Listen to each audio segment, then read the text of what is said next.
നമസ്കാരം. News and വ്യൂസിലേക്ക് സ്വാഗതം. അയ്യപ്പ ഭക്തിയെ ആദിവാസിയിൽ നിന്നും മലയരയനിൽ നിന്നും പിടിച്ചു വാങ്ങിയ പോലെ അയ്യപ്പ ഭക്തരെ ജാതി തിരിച്ചു കാണുന്ന സംഘ് പരിവാറിന്റെ സവർണ രാഷ്ട്രീയമാണ് ശബരിമല സമരങ്ങളിൽ കണ്ടത്. ഏറ്റവും ഒടുവിലെ സന്യാസി കൂട്ടായ്മയും സവർണതയാണ് പറഞ്ഞതെന്ന് ശ്രീനാരായണീയ ധർമ്മ പരിപാലന യോഗത്തിന്റെ തലമുതിർന്ന നേതാവാണ് പറഞ്ഞത്. ഒപ്പം സംഘ് പരിവാർ രാഷ്ട്രീയ മുതലാക്കലിന് സന്യാസവേഷത്തെ ദുരുപയോഗം ചെയ്തുവെന്നും കൂടുതൽ തെളിയുകയാണ്. എല്ലാ RSS നേതാക്കളുടെയും മുൻ നിലപാട് തന്നെയായിരുന്നു ഭക്തസംഗമത്തിനെത്തിയതിന് അധ്യക്ഷമരുളിയ അദ്വൈത ആശ്രമ മഠാധിപതിക്കും ഉണ്ടായിരുന്നത്. രണ്ടല്ല ഒന്നാണ് എന്ന ആശയം മഹത്തരമാണ്. പക്ഷേ രാഷ്ട്രീയ നേട്ടത്തിനനുസരിച്ച് തരാതരം പോലെ രണ്ടഭിപ്രായം പറയുന്നതല്ല അത്. തന്ത്രിയിൽ നിന്ന് വിശദീകരണം തേടുക തന്നെ ചെയ്യും എന്ന് ഉറയ്ക്കുക വഴി എല്ലാവരും നിയമത്തിന് കീഴ്പ്പെടേണ്ടവരാണെന്ന് സ്ഥാപിക്കുന്നത് പൊതുസമൂഹത്തിന് ഗുണപരമാണ്. അതങ്ങനെ തന്നെ നീങ്ങണം. കോടതി വിധിയിൽ ആനുകൂല്യം നേടിയ ഒരു മുൻ പോലീസ് ഉദ്യോഗസ്ഥൻ വർഗീയത വിളമ്പി കോടതി വിധിക്ക് എതിരെ പറയുന്ന കാര്യം ഇപ്പോൾ പറയുന്നില്ല. കാരണം അദ്ദേഹത്തിന്റെ രാഷ്ട്രീയ ഉദ്ദേശങ്ങൾക്ക് നാം ഇടംകോലിടുന്നില്ല. അതിവിടെ വിഷയവുമല്ല. സന്യാസത്തിന് അരികെ പോലും എത്തിക്കാത്ത കാലത്ത് നിന്ന് സന്യാസിനിയായി ഒരു സ്ത്രീക്ക് വേദിയിലിരിക്കാനായതിന് പിന്നിൽ ആധുനിക ജനാധിപത്യ സമൂഹത്തിന്റെ സംഭാവന ഉണ്ട് എന്ന കാര്യം ഓർത്താൽ നന്ന്. ഈ ഘട്ടത്തിൽ ന്യൂസ് ആൻഡ് വ്യൂസ് ഉയർത്തുന്ന ചോദ്യങ്ങൾ ഇവയാണ്. അയ്യപ്പ ഭക്ത സംഗമത്തിന്റെ മറവിൽ പുലർന്നത് സംഘ് പരിവാർ സവർണതയോ? 2, കോടതി വിധിയിൽ പ്രതിഫലിച്ചപ്പോൾ സന്യാസിക്കും മാറുമോ നിലപാട്? ഈ 2 ചോദ്യങ്ങളെ അധിഷ്ഠിതമാക്കിയാണ് ഇന്ന് ചർച്ച പുരോഗമിക്കുന്നത്. KDF നേതാവും കോൺഗ്രസ് നേതാവുമായ ശ്രീ P. രാമഭദ്രൻ, ഒപ്പം കോൺഗ്രസ് നേതാവ് അനിൽ ബോസ്, ഒപ്പം SNS നേതാവ് സമസ്ത നായർ സംഘം നേതാവ് പെരുമുറ്റം രാധാകൃഷ്ണൻ, ഒപ്പം രാഷ്ട്രീയ നിരീക്ഷകനായി ഭാസുരേന്ദ്ര ബാബു. ഇവരാണിന്ന് നമ്മുടെ ചർച്ചയെ സമ്പന്നമാക്കുക. ഇടവേളയ്ക്ക് ശേഷം മഹാഭാഗ്യമായി പോയി, മഹാഭാഗ്യം. ഞാൻ പോയി കെണി വീണ് പോയാലെന്ന് എനിക്ക് തോന്നിപ്പോയി. കാരണം എന്നെ നല്ലപോലെ പ്രശ്നം ചെലുത്തി, എൻ്റെ ഭാര്യ ചെല്ലാൻ വേണ്ടി പ്രശ്നം ചെലുത്തി. ഒരുപക്ഷെ ഞാൻ ചെല്ലാൻ ഒത്തില്ലെങ്കിൽ ഞാൻ ഭാര്യയെങ്കിലും പറഞ്ഞുവിടണം എന്ന് വിചാരിച്ചു. കാരണം അമ്മയുണ്ട് എന്നും അമ്മ അവിടെ ഒരു ആത്മീയ പ്രഭാഷണം നടത്തുന്നു എന്നാണ് നമ്മൾ ധരിച്ചിരുന്നും പറഞ്ഞവരും എല്ലാവരും. പക്ഷെ ഭാഗ്യവശാലും എനിക്ക് ഒരു വിധത്തിലും പോകാനൊക്കാത്ത പ്രോഗ്രാം അന്നുണ്ടായിരുന്നു. ഭാര്യയ്ക്കും വീണ് കിട്ടിയ അവസരങ്ങളെല്ലാം നല്ലപോലെ പ്രയോജനപ്പെടുത്താനായിട്ട് രാഷ്ട്രീയക്കാർ ശ്രമിച്ചുകൊണ്ടിരിക്കുന്നു. അത് ഏതായാലും അടുത്ത പാർലമെന്റ് തെരഞ്ഞെടുപ്പ് വരെ പോകും എന്ന സൂചനയും അവർ നൽകി കഴിഞ്ഞിരിക്കുകയാണ്. കോൺഗ്രസ് നേതാവ് ശ്രീ അനിൽ ബോസിലേക്ക് ആദ്യം. ശ്രീ അനിൽ ബോസ്, ഇന്നലെ നടന്ന അയ്യപ്പ സംഗമത്തെ സംബന്ധിച്ചാണ് ശ്രീ വെള്ളാപ്പള്ളി നടേശൻ പറഞ്ഞത്. അതായത് ആത്മീയ ആചാര്യന്മാരുടെ പ്രഭാഷണം കേൾപ്പിക്കാം, അത് കേൾക്കാം, അത് പറയാം, അങ്ങനെ സായുജ്യമടയാം എന്ന തരത്തിലാണ് എല്ലാവരെയും വിളിച്ചു കൂട്ടിയത് എന്നതും വെള്ളാപ്പള്ളി നടേശന്റെ വാക്കുകളിൽ തെളിയുന്നുണ്ട്. ഒപ്പം അദ്ദേഹം പറഞ്ഞത് ഈ കുടുക്കിൽ വീഴാതെ, ഈ കെണിയിൽ വീഴാതെ രക്ഷപ്പെട്ടത് മഹാഭാഗ്യമെന്നാണ്. ശ്രീ അനിൽ ബോസ്.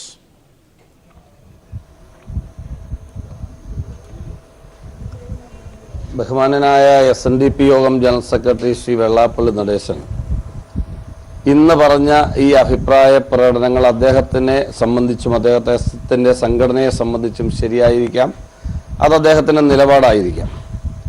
നാളെ അത് അദ്ദേഹം മാറ്റി പറയുമോ ഇല്ലയോ എന്നുറപ്പില്ലാത്ത ഒരു സാഹചര്യത്തിൽ അദ്ദേഹത്തിൻ്റെ ഒരു പ്രസ്താവനയ്ക്ക് മറുപടി പറയാൻ ഞാൻ ആളല്ല, ഞാൻ ആഗ്രഹിക്കുന്നില്ല. കാരണം നവോത്ഥാനം എന്ന മുദ്രാവാക്യത്തോടുകൂടി കേരള ഗവൺമെൻറ് രാഷ്ട്രീയമായ എൻ്റെ വിയോജിപ്പുകൾക്കിടയിലും പറയട്ടെ, CPMന്റെ നേതൃത്വത്തിൽ അല്ലെങ്കിൽ LDFന്റെ നേതൃത്വത്തിൽ അല്ലെങ്കിൽ ഗവൺമെന്റിന്റെ നേതൃത്വത്തിൽ ഇവിടെ വനിതാ മതിൽ ഉണ്ടാക്കാൻ ഇറങ്ങി തിരിച്ചപ്പോൾ അതിൻ്റെ ചെയർമാൻ പദവിയിൽ ഇരുന്ന ആള് ഒറ്റ രാത്രി കഴിഞ്ഞപ്പോൾ മലക്കം അറിയുന്നത് കേരളത്തിലെ പൊതുസമൂഹം കണ്ടതാണ്. അപ്പോൾ ഓരോ സമയത്ത് ഓരോ നിലപാടുകൾക്കനുസരിച്ച് നമ്മൾ അഭിപ്രായം പറയുക എന്ന് പറയുന്നത് അജിംഷാദെ വളരെ വിഷമകരമായ ഒരു കാര്യമാണ്. ഒന്ന് ഞാൻ പറയാം, നമ്മളെല്ലാവരും ആദരിക്കുന്ന മാതാ അമൃതാനന്ദമയി ദേവി അടക്കം മുഴുവൻ ആളുകളെയും പങ്കെടുപ്പിച്ചുകൊണ്ട് അയ്യപ്പൻ എന്ന വിശ്വാസം, അയ്യപ്പനിലുള്ള വിശ്വാസം അത് ചൂഷണം ചെയ്തുകൊണ്ട് BJP അതോടൊപ്പമുള്ള സംഘപരിവാർ ശക്തികൾ മുൻസീറ്റിലും പിൻസീറ്റിലും ഇരുന്ന് പലവിധ തരത്തിലുള്ള ആസൂത്രണവും നടത്തിയതിന്റെ അടിസ്ഥാനത്തിലാണ് ഇന്നലെ തിരുവനന്തപുരത്ത് ഈ നടപടിക്രമം അരങ്ങേറിയിട്ടുള്ളത്. എനിക്ക് അതിശയം തോന്നിയ കാര്യം ഇന്നലെ അവിടെ ഉയർന്ന മുദ്രാവാക്യമാണ്. വിളിച്ച് ഭാരത് മാതാ കി ജയ്, RSS കി ജയ് എന്ന് വിളിച്ച് ശീലമുള്ള RSSകാരാണ് അവിടെ കൂടിയതെന്ന് വളരെ വ്യക്തമാക്കുന്ന വിശ്വാസികൾ അതിലില്ല എന്ന് ഞാൻ പറയുന്നില്ല.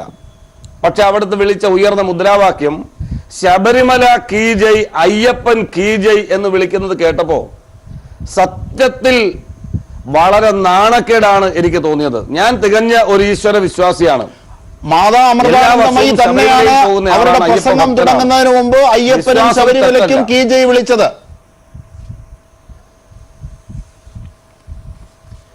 അങ്ങനെ വിളിക്കുന്നത് ശരിയോ എന്ന് എത്ര ഉന്നതരായ വ്യക്തികളായാലും ഇത്രയും പ്രധാനപ്പെട്ട ഒരു ആത്മീയ കേന്ദ്രം, തീർത്ഥാടന കേന്ദ്രം, അവിടെ പോയി കേരളത്തിൽ ഒരു രാഷ്ട്രീയ പാർട്ടിയോ രാഷ്ട്രീയ സംഘടനകളോ വിളിക്കുന്ന മുദ്രാവാക്യം പോലെ വിളിക്കേണ്ട ഒന്നാണോ ശബരിമലയും ശബരിമല ശ്രീധർമ്മശാസ്താവും എന്ന് എല്ലാവരും ആലോചിക്കേണ്ടതാണ്. ആരായാലും ആലോചിക്കേണ്ട ഒന്നാണ് എന്നുള്ള കാര്യത്തിൽ എനിക്ക് യാതൊരു തർക്കവുമില്ല. ഒരു കാര്യം സുവ്യക്തമാണ്. ഈ ശബരിമലയുമായി ബന്ധപ്പെട്ട കോടതി വിധി വന്നത് മുതൽ ഇന്ന് വരെയുള്ള ഓരോ ദിവസത്തെയും നടപടിക്രമങ്ങൾ കൃത്യമായി നാം പരിശോധിച്ചാൽ ഈ കേരളത്തിൽ സ്വൈര്യത്തോടെ സമാധാനത്തോടു കൂടി ജീവിക്കുന്ന ആളുകളുടെ ജീവിത സാഹചര്യം താറുമാറാക്കുന്ന സ്ഥിതിയാണ് കേവലമായ രാഷ്ട്രീയ താല്പര്യത്തിന്റെ പേരിൽ ഇവിടെ അരങ്ങേറിക്കൊണ്ടിരിക്കുന്നത്. ഒരു വശത്ത് BJP ഈ കാര്യത്തിൽ വല്ലാത്ത ഒരു പരിശ്രമം ജാതീയമായ ഹിന്ദു വർഗീയത ആളിക്കത്തിക്കാൻ ശ്രമിക്കുമ്പോൾ ഗവൺമെന്റും മോശമല്ല. ഗവൺമെന്റ് ചെയ്യുന്ന എന്താ? ശ്രീ പിണറായി വിജയൻ എന്ന വ്യക്തിയെ മാറ്റി നിർത്തൂ. സുരേന്ദ്ര ബാബു ആകട്ടെ കേരളത്തിന്റെ മുഖ്യമന്ത്രി, അല്ലെങ്കിൽ അജിംഷാദ് ആകട്ടെ കേരളത്തിലെ മുഖ്യമന്ത്രി. ഒരു മുഖ്യമന്ത്രി ചെയ്യേണ്ടത് എന്താ? ഒരു പ്രദേശത്ത് ദുരന്തമുണ്ടാക്കി അത് പരിഹരിക്കലാണോ ചെയ്യേണ്ടത്? വരാനിരിക്കുന്ന ദുരന്തം മുൻകൂട്ടിൽ കണ്ട് കരുതൽ നടപടി സ്വീകരിക്കാണോ ഒരു മുഖ്യമന്ത്രി ചെയ്യേണ്ടത്? ഇവിടെ ഏറ്റവും ലക്ഷക്കണക്കിന് ആളുകൾ വിശ്വസിക്കുന്ന ഒരു ആത്മീയ കേന്ദ്രത്തിൽ, ഒരു ക്ഷേത്രത്തിൽ, കോടിക്കണക്കിന് ആളുകൾ വരുന്ന ഒരു ക്ഷേത്രത്തിൽ ഒരു വിഷയത്തിൽ ഇടപെടാൻ പോകുമ്പോൾ സ്വീകരിക്കേണ്ടുന്ന ധാർമ്മികമായ മര്യാദകൾ കൃത്യമായും കേരളത്തിലെ മുഖ്യമന്ത്രി പാലിച്ചിരുന്നു എങ്കിൽ ഇന്ന് അതിന്റെ പേരിൽ ഹിന്ദു വർഗീയത ആളിക്കത്തിച്ച് രാഷ്ട്രീയം വളർത്താൻ ശ്രമിക്കുന്ന RSSനും BJPക്കും അതിനുള്ള അവസരം ഉണ്ടാകുമായിരുന്നില്ല എന്ന് വിശ്വസിക്കുന്ന ഒരു എളിയ പൊതുപ്രവർത്തകനാണ് ഞാൻ. അതാണ് ഇത് സംബന്ധിച്ച് എനിക്ക് പറയാനുള്ളത്. അപ്പം രണ്ടു കൂട്ടരും ഒരു നാണയത്തിന്റെ രണ്ട് വശങ്ങളായി നിന്നുകൊണ്ട് ബോധപൂർവം ഇവിടെ ജാതീയമായ ചേരിതിരിവ് ഉണ്ടാക്കാൻ ശ്രമിക്കുന്നു. മുഖ്യമന്ത്രി സവർണ വേർതിരിവാണ് ഉണ്ടാക്കാൻ ശ്രമിക്കുന്നതെങ്കിൽ BJP ഹിന്ദു ഏകീകരണത്തിനാണ്. രണ്ടായാലും രണ്ട് പ്രവർത്തികളും സമാധാനത്തോടെ സ്നേഹത്തോടെ കഴിഞ്ഞിരുന്ന ഈ കേരളത്തിലെ പൊതുസമൂഹത്തിന്റെ മനസ്സുകളെ കീറിമുറിക്കുന്ന ഒരു സാഹചര്യമാണ് ഉണ്ടാക്കിയിട്ടുള്ളത്. ഇത്തരം സാഹചര്യങ്ങൾ പ്രോത്സാഹിപ്പിക്കാൻ പെടാൻ പാടില്ലാത്തതാണ് അജിംഷാദ്. ശരി, ശ്രീ പി രാമഭദ്രൻ, അതായത് ഈ ഇന്നലെ കൂടിയ സന്യാസിമാരുടെ കൂട്ടം സംഘപരിവാർ രാഷ്ട്രീയത്തിന്റെ സമരം തോറ്റതിന് ശേഷം തിരികൊളുത്തി വിജയിപ്പിക്കാനായി, അല്ലെങ്കിൽ ആ തോൽവിയുടെ ആഘാതം മാറ്റാനായി അങ്ങനെ കൂടിയതാണ് എന്ന രാഷ്ട്രീയ വിമർശനം അവിടെ നിൽക്കുന്നുണ്ട്. ഇന്ന് വെള്ളാപ്പള്ളി നടേശൻ, അതായത് താങ്കൾ അടക്കം ഉൾപ്പെട്ട നവോത്ഥാന സദസ്സിന്റെ കൂടി ഭാഗമായ ശ്രീ വെള്ളാപ്പള്ളി നടേശൻ ഇന്ന് പറഞ്ഞത് അതിൽ പോകാതിരുന്നത് നന്നായി, കാരണം അതൊരു സവർണ കൂട്ടായ്മയായിരുന്നു എന്ന്. ഇന്നലെ സന്യാസിമാരുടെ നേതൃത്വത്തിൽ നടന്നത് അത്തരത്തിലൊരു സവർണ സംഘപരിവാർ കൂട്ടായ്മയായിരുന്നുവോ? ശ്രീ പി രാമഭദ്രൻ. സന്യാസിമാരുടെ നേതൃത്വത്തിലൊന്നും നടന്നതല്ല, അത് സംഘപരിവാർ സംഘടിപ്പിച്ചതാ. സംഘപരിവാർ അയ്യപ്പ ഭക്തന്മാരുടെ പേരിൽ സംഘടിപ്പിച്ച ഒരു കൂട്ടായ്മയാണ്. ആ കൂട്ടായ്മ പ്രഖ്യാപിച്ചത് മറ്റേ ബഹുമാനപ്പെട്ട ശ്രീധരൻപിള്ളയും മറ്റേ ഹിന്ദു മുന്നണിയുടെ നേതാക്കന്മാരും ഒക്കെയാണ്. അവിടെ അയ്യപ്പ ഭക്തരുടെ ഒരു സംഗമം എന്ന് തെറ്റിദ്ധരിച്ച്, വിശ്വാസികളുടെ ഒരു സംഗമം എന്ന് തെറ്റിദ്ധരിച്ചായിരിക്കും മാതാ അമൃതാനന്ദമയി ദേവി അവിടെ എത്തിയത്. പിന്നെ ഈ ചിദാനന്ദപുരി സ്വാമിയുടെ കാര്യം അദ്ദേഹം ഒരു പ്രാവശ്യം പറയുന്നതല്ല പിന്നെ പറയുന്നത്. അദ്ദേഹം സ്ത്രീ പ്രവേശനത്തെ തുടക്കത്തിൽ സ്വാഗതം ചെയ്ത സന്യാസിയാണ്. RSSനെയും കോൺഗ്രസിനെയും BJPയെയും മറ്റിതര രാഷ്ട്രീയ പ്രസ്ഥാനങ്ങളെപ്പോലെ സ്വാഗതം ചെയ്ത സന്യാസിയാണ് യുവതീ പ്രവേശനത്തിന്. അപ്പം അദ്ദേഹത്തിന് പിന്നെ RSS BJP കണക്ഷനുള്ള ആളാണ്, ബന്ധമുള്ള ആളാണ്. ആ ബന്ധത്തിൻ്റെ ഭാഗമായി അവരുടെ വേദികളെല്ലാം പ്രയോജനപ്പെടുത്തുന്ന ആളാണ്, തിരിച്ചും മറിച്ചും. അപ്പോൾ അതുകൊണ്ട് അത് ഒരു രാഷ്ട്രീയ സംഗമമാക്കി കേരളത്തിൽ എന്തെങ്കിലും മറിച്ച് കളയാമെന്ന് വിചാരിച്ചാൽ ഒന്നും നടക്കാൻ പോകുന്നില്ല. പിന്നെ അതിന് ഒരു സവർണ സംഗമം എന്ന രീതിയിൽ അതിനെ കാണുമ്പോൾ സവർണ എന്നുള്ളത് ഞാനും KDF ഒക്കെ ഉദ്ദേശിക്കുന്നത് ഏതെങ്കിലും ഒരു സമുദായത്തെക്കുറിച്ചല്ല. ഇവിടെ കുറേ സമുദായങ്ങളെ സവർണരെന്നും പറഞ്ഞ് ചാർത്തി കൊടുത്തിട്ടുണ്ട്. അതിൽ ഞങ്ങൾ വിശ്വസിക്കുന്നില്ല. സവർണ എന്ന് പറയുന്ന ഒരു മനോഭാവമാണ്. ആ മനോഭാവം എന്ന് പറയുന്നത് മേധാവിത്വത്തിൻ്റെതായ, തങ്ങൾക്ക് താഴെ ആരുമില്ല, എല്ലാം ഞങ്ങൾ തീരുമാനിക്കും, ഞങ്ങൾക്ക് അതിനുള്ള കഴിവുണ്ട്, ബുദ്ധിയുണ്ട്, ശക്തിയുണ്ട്, ബാക്കിയുള്ളവരെല്ലാം ഞങ്ങൾക്ക് താഴെയാണ്, ഞങ്ങളുടെ അടിമകളാണ്, ഞങ്ങൾ പറയുന്നത് കേട്ടനുസരിച്ചു കൊള്ളണം എന്ന് ചിന്തിക്കുന്ന ഒരു ബോധതലത്തിൽ നിന്നാണ് സവർണ എന്നുള്ളതുണ്ടാകുന്നത്. ആ ബോധതലം ബ്രാഹ്മണിൽ നിന്നും ഉണ്ടായതാണ്, വിവേചനത്തിൽ നിന്നും. ബ്രാഹ്മണിൽ നിന്നും ഉണ്ടായെന്ന് പറഞ്ഞാൽ വിവേചനത്തിൽ നിന്നും ഉണ്ടായതാണ്. ആ വിവേചനം ഇവിടെ അടിച്ചേൽപ്പിക്കാൻ ശ്രമിച്ചാൽ അതൊന്നും നടക്കാൻ പോകുന്നതല്ല. അതിൻ്റെയൊക്കെ കാലം കഴിഞ്ഞ് ഇന്ത്യയിൽ ചിലയിടത്ത് ചിലവായെന്നിരിക്കും, പക്ഷേ കേരളത്തിൽ അതൊന്നും ചിലവാകാൻ പോകുന്നില്ല. പ്രത്യേകിച്ച് ശ്രീ പിണറായി വിജയൻ മുഖ്യമന്ത്രിയായിരിക്കുന്ന കാലത്ത് അത് ചിലവാകാൻ പോകുന്നില്ല. പിന്നെ സവർണത എന്നുള്ളത് ഒരു ജാതീയമായി, ഞാൻ നേരത്തെ സൂചിപ്പിച്ചതുപോലെ ജാതീയമായിട്ട് ആരെങ്കിലും വിലയിരുത്തിയാൽ അതിനോടും എനിക്ക് യോജിപ്പില്ല. കേരളത്തിലെ ഇടതുപക്ഷ സർക്കാർ നിലനിൽക്കണമെന്ന് ആഗ്രഹിക്കുന്ന, ശബരിമലയിൽ യുവതീ പ്രവേശനം യാഥാർത്ഥ്യമാകണമെന്ന് ആഗ്രഹിക്കുന്ന, സുപ്രീം കോടതി വിധി നടപ്പിലാകണമെന്ന് ആഗ്രഹിക്കുന്ന നമ്പൂതിരിമാർ, നായർ സമുദായത്തിൽപ്പെട്ടവർ, വിവിധ ഈ സവർണൻ എന്നും പറഞ്ഞ് ചാർത്തി കൊടുത്തേക്കുന്ന കുറേ സമുദായങ്ങളുണ്ടല്ലോ, അങ്ങനെയുള്ള നിരവധി സമുദായത്തിൽപ്പെട്ട ആളുകൾ എന്നോട് സംസാരിച്ചിട്ടുള്ളതാണ്. അപ്പം അതിനെ ആ രീതി കാണത്തില്ല. അതായത് സവർണദേഹങ്ങളോടല്ല, ദേഹികളോടാണ്. തീർച്ചയായും അതെ, ആ ദേഹികളോടെന്ന് പറയുന്ന വെള്ളാപ്പള്ളി ചേട്ടൻ പറഞ്ഞത് ആ താനാണെല്ലാം, തങ്ങളെല്ലാം തീരുമാനിക്കും, തങ്ങൾ ഇവിടെ എല്ലാം തീരുമാനിക്കും, ഇവിടെ ആര് ഭരിക്കണം ആര് ഭരിക്കണ്ട എന്ന് ഞങ്ങൾ തീരുമാനിക്കും, ഞങ്ങൾ ഗാനമേള നടത്തും, ഭക്തിസുധ നടത്തും, പലതും നടത്തും, അതിൻ്റെ എല്ലാം പറവിൽ ഇവിടെ അങ്ങ് മറിച്ച് കളയാമെന്ന് പറഞ്ഞാൽ ഇത് 57 രാഷ്ട്രീയ സാഹചര്യമൊന്നുമല്ല. ഇവിടെ ഈ സൈസ് തറവേലകളൊന്നും കൊണ്ടൊന്നും നടക്കാൻ പോകുന്നില്ല. ഇവിടെ വിമോചന സമരമൊന്നും നടക്കാൻ പോകുന്നില്ല. നടത്തി നോക്കട്ടെ, അന്നേരം അറിയാം വിവരം. ജനങ്ങൾ കൈകാര്യം ചെയ്തോളൂ അത്. ആണല്ലേ? അതായത് തീർച്ചയായും ഈ ദളിത് സംഘടനകളടക്കം പ്രത്യേകിച്ച് മലയരയനിൽ നിന്ന് പിടിച്ചു വാങ്ങിയതാണ് ഈ ക്ഷേത്രം, അതിൻ്റെ പൈതൃകം എന്നതടക്കം പറയുന്നുണ്ട്. അപ്പം ആദിവാസിയുടെയും ദളിത് കൂട്ടായ്മയും ഒക്കെ ഇത്തരത്തിൽ നവോത്ഥാനത്തിൻ്റെ ഗുണഫലങ്ങൾ പൂർണ്ണമാകണമെന്ന അർത്ഥത്തിലുള്ള ഒരു സമരം, അതിൻ്റെ ഒരു ഭാഗം മാത്രമായിരുന്നല്ലോ വനിതാ മതിൽ, താങ്കളടക്കം പങ്കാളിയായ. പക്ഷെ ഇവിടെ ഈ ഒരു സവർണ കൂട്ടായ്മയാണ് ഇന്നലെ നടന്നത് എന്ന വെള്ളാപ്പള്ളി നടേശന്റെ ആ ആക്ഷേപം, അതിൽ പെടാതെ രക്ഷപ്പെട്ടു എന്ന് പറയുന്ന ആക്ഷേപം ശരിയാണോ? സന്യാസിമാരടക്കം കൂടിയത് അത്തരത്തിലൊരു സവർണ കൂട്ടായ്മയാണോ? അവിടെ മുഴുവൻ വിമർശിച്ചത് മുഖ്യമന്ത്രിയെയാണ്. ആ മുഖ്യമന്ത്രിയെ അതിനു മുമ്പ്, പിണറായി വിജയനെ അതിനു മുമ്പ് ജന്മഭൂമിയുടെ പത്രത്തിലെ കാർട്ടൂണിൽ ജാതിപരമായി ആക്ഷേപിക്കാൻ ശ്രമിച്ചു. ഒപ്പം അദ്ദേഹം ജനിച്ച കുടുംബത്തിന്റെ പുറത്ത് അദ്ദേഹത്തെ ആക്ഷേപിക്കാനായി ശ്രമിച്ചു. അദ്ദേഹത്തിന്റെ പിതാവിന്റെ കുലത്തൊഴിലിന്റെ പുറത്ത് അദ്ദേഹത്തെ ആക്ഷേപിക്കാൻ ശ്രമിച്ചു. അപ്പോൾ ആ ജാതീയതയുടെ പക്ഷത്ത് നിന്നുകൊണ്ടാണ് ഇവർ ഇന്നലെ ആ അയ്യപ്പ ഭക്ത സംഗമം സന്യാസിമാരുടെ പിൻബലത്തിൽ നടത്തിയത്. അതുകൊണ്ടാണോ വെള്ളാപ്പള്ളി നടേശൻ അത്തരത്തിലൊരു സവർണ കൂട്ടായ്മയാണ് ഇത് നടന്നതെന്ന് പറയുന്നത്? അങ്ങനെ ഒരു അഭിപ്രായം താങ്കൾക്കുണ്ടോ? ഈ വെള്ളാപ്പള്ളിയുടെ ഈ അഭിപ്രായത്തോടുള്ള താങ്കളുടെ യോജിപ്പ്? അല്ല, ബഹുമാനപ്പെട്ട വെള്ളാപ്പള്ളിയുടെ അഭിപ്രായത്തോട് ഞാൻ യോജിക്കുകയാണ്.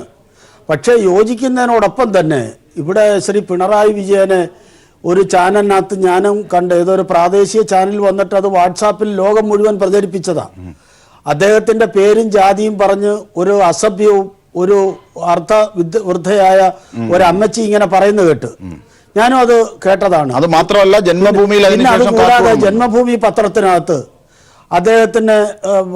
അദ്ദേഹത്തിന്റെ സമുദായത്തെ എന്ന് കരുതി അവരുടെ ഒരു കുലത്തൊഴിലിനെ ചാർത്തി കൊടുത്തുകൊണ്ട് ഇന്ന തൊഴിലിന് പോകണം എന്നുള്ള അർത്ഥത്തിൽ ജന്മഭൂമി ഒരു കാർട്ടൂൺ രചിക്കുകയുണ്ടായി. ഇതെല്ലാം അവരുടെ അധമബോധമാണ് ബോധ്യപ്പെടുത്തുന്നത്.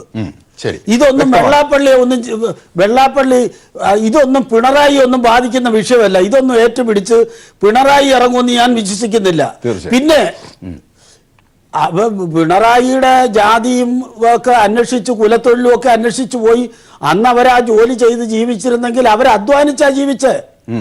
എൻ്റെ അച്ഛനും അമ്മയും കർഷക തൊഴിലാളികളല്ലായിരുന്നു, പാടത്ത് പണിക്കും പോയിട്ടില്ല. ഒരുപക്ഷെ പോയി കാണുമായിരിക്കും, എനിക്ക് ഓർമ്മയില്ല.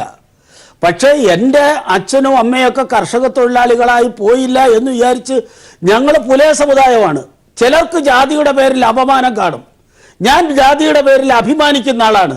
ഞങ്ങളുടെ ആളുകൾ ഓം ക്രീം ക്രീം കുറി കുറക്രാന്തെന്നൊന്നും പറഞ്ഞ് ആളുകളെ പറ്റിച്ചൊന്നും ജീവിക്കുന്നവരല്ല, അധ്വാനിച്ച് ജീവിച്ചവരാണ്. ഈ രാഷ്ട്രത്തിന്റെ നിർമ്മാണത്തിന് വേണ്ടി ശക്തി ഉറപ്പിച്ചവരാണ്, അവരുടെ രക്തം ചീന്തിയവരാണ്. ആ സമുദായത്തിൽ ജനിച്ചു എന്ന നിലയിൽ ഞാൻ അഭിമാനിക്കുന്നു. എൻ്റെ സമുദായത്തിൽപ്പെട്ട പലരും ഇപ്പോൾ ജാതി പറഞ്ഞ് ആക്ഷേപിച്ചു എന്നും പറഞ്ഞ് പെറ്റീഷൻ എഴുതി നടക്കുന്നുണ്ട്. ഞാൻ ലോകത്തെ മുഴുവൻ ജനങ്ങളോടും അഭ്യർത്ഥിക്കുന്നു, എൻ്റെ ഫോൺ നമ്പർ 9447332989 ആണ്. ദയവ് ചെയ്ത് ആർക്കെങ്കിലും ജാതി വിളിച്ച് ആക്ഷേപിക്കണമെങ്കിൽ എന്നെ വിളിക്കാം. പി രാമഭദ്ര, പുലയ രാമഭദ്ര എന്ന് പറയാം. എൻ്റെ ഒരു ആത്മാഭിമാനം തകരത്തില്ല. എൻ്റെ ആത്മാഭിമാനം ഉയരും. അധ്വാനിച്ച് പോരാടി ജീവത്യാഗം സഹിച്ച് ഈ രാഷ്ട്രത്തെ കെട്ടിപ്പടുക്കുന്ന, ഈ രാഷ്ട്രത്തിന്റെ നിർമ്മാണ പ്രവർത്തനത്തിൽ ഏർപ്പെടുന്ന ഒരു സമുദായത്തിലെ ആളാണ്. അതേ സമുദായത്തിൽപ്പെട്ട, അതുപോലുള്ള ഒരു സമുദായത്തിൽപ്പെട്ട അധ്വാനിച്ച് ജീവിച്ച, കഷ്ടപ്പെട്ട് പഠിപ്പിച്ച, ത്യാഗം സഹിച്ച് ജീവിപ്പിച്ച ഒരാളാണ് ശ്രീ പിണറായി വിജയന്റെ പിതാവ്. ആ പിണറായി വിജയനെ ആരെങ്കിലും ഓലപ്പാമ്പ് കണിച്ച് ജാതി പറഞ്ഞ് ആക്ഷേപിച്ച് താഴ്ത്തിക്കെട്ടാമെന്നും അപമാനിക്കാൻ ശ്രമിക്കാമെന്നും ഒക്കെ വിചാരിച്ചാൽ അത് നിങ്ങൾ കൈരളി ചാനലിന്റെ കൈ വെച്ചാൽ മതി. അതൊന്നും ഇവിടെ നടക്കാൻ പോകുന്നില്ല. ശരി, ശ്രീ പെരുമുറ്റം രാധാകൃഷ്ണൻ, അതായത് ശ്രീ പെരുമുറ്റം രാധാകൃഷ്ണൻ, താങ്കൾ കേൾക്കാമോ? കേൾക്കാം, പറഞ്ഞോളൂ. അതായത് ശബരിമല എന്ന ഒരു ഭക്ത സ്ഥലത്ത്, ഭക്തി പ്രദേശത്ത് ഒരു കോടതി വിധി എത്തുന്നു. ആ കോടതി വിധി നടപ്പാക്കാൻ ബാധ്യതപ്പെട്ട ഒരു സർക്കാർ സ്വാഭാവികമായും, ഏത് സർക്കാരായാലും, നേരത്തെ അനിൽ ബോസ് പറഞ്ഞ പോലെ ആര് മുഖ്യമന്ത്രി ആയാലും അത് നടപ്പാക്കിയേ പറ്റൂ. അങ്ങനെ ഒരു കാലത്ത് അത് നടപ്പാക്കിയതിൻ്റെ പുറത്ത് ഇത്രയേറെ രീതിയിൽ ഈ ജാതി ഭിന്നത സംഘപരിവാർ ബോധപൂർവം വളർത്തുകയാണ്. അതിനുശേഷം ആ സമരങ്ങളൊക്കെ ഉയർത്തിയ കാരണങ്ങളിൽ തന്നെ അത് പൊലിഞ്ഞു വീണു. 49 ദിവസം വെറുതെ നിരാഹാരം കിടന്നതുപോലെ ആയിപ്പോയി. അങ്ങനെ ഉള്ള ഒരു സമയത്ത് ഒരു സന്യാസി കൂട്ടായ്മയെ സംഘപരിവാർ രാഷ്ട്രീയത്തിന് ഊർജം പകരാൻ കൊണ്ടുവരുന്നു. അത് ശരിയോ എന്നതായിരുന്നു ഇന്നലത്തെ നമ്മുടെ ചർച്ച. ഇന്ന് അതിൽ നിന്നും കുറെ കൂടി പരിണമിച്ചിരിക്കുന്നു. SNDPയുടെ ജനറൽ സെക്രട്ടറി വെള്ളാപ്പള്ളി നടേശൻ തന്നെ പറഞ്ഞു അത് സവർണ കൂട്ടായ്മയാണ്. അതിലുണ്ട് അതിലെ അവർണ, ദളിത്, ആദിവാസി വിരോധം. ആ കൂട്ടായ്മയ്ക്ക് പിന്നിൽ